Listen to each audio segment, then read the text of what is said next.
There are a couple of government schemes which could make it easier for you to afford the switch to solar. Firstly, the government's Eco4 initiative compels energy suppliers to help customers install a certain number of energy-saving measures.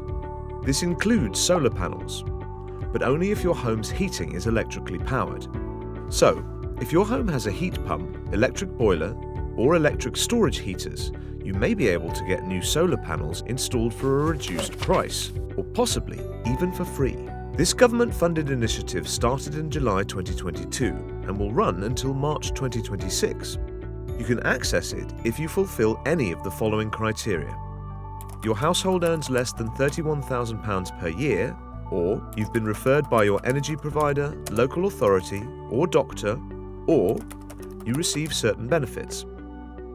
As it's always better to heat an energy-efficient property, your home must be insulated to a certain level before you receive solar panels. And Eco4 should be able to help with this too.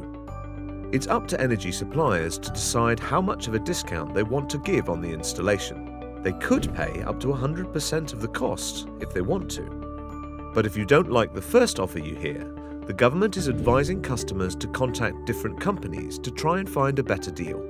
The other initiative making it easier for homeowners to go solar is the Smart Export Guarantee.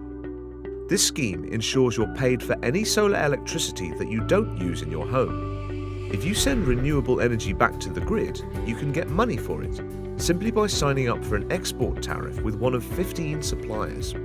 The average 3-bedroom household can make at least £73 per year through this scheme, which adds up to £1,800 over the course of your panel's lifespan, making solar panels even more profitable.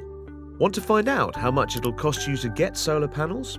Compare prices with our easy-to-use tool.